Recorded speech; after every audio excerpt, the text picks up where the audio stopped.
কি বলিস, কখনো সুন্দরবন যাস না নাই? ওদিকটাই যাওয়া হয় নাই, আমারও তো যাওয়া হয় নাই কখনো। তুইও যাস নাই? মানে সুন্দরবন না দেখলে তোরা জীবনে দেখলিটা কি, হ্যাঁ?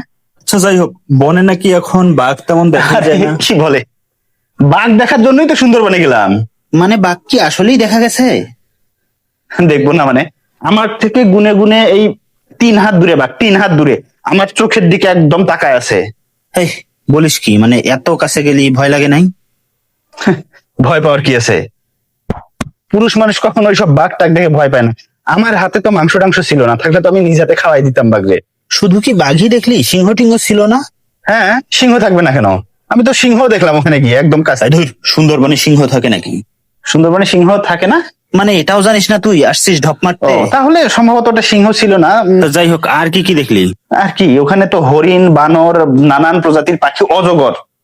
মানে অজগরের সাইজের কথা কি বলবো, একটা অজগর এখান থেকে ধর যে এই রুম তো পার হয়ে যাবেই, 10 ফিট, মিনিমাম 10 ফিট। আর চওড়া তো আমার চেয়েও চওড়া, তোর আমার মতো দুইজনকে একসঙ্গে গিলে ফেলবে, এত বড় অজগর। আচ্ছা, হাতি টাতি ছিল কি? মানে হাতির পাল, হাতি একদম, মানে কি বলবো। এই সুন্দরবনে হাতি থাকে? হাতি থাকে না বলতে যাচ্ছে? হ্যাঁ সেটাই তো। তুই সুন্দরবনে গেছিলি? না যাই নাই, তবে জানি।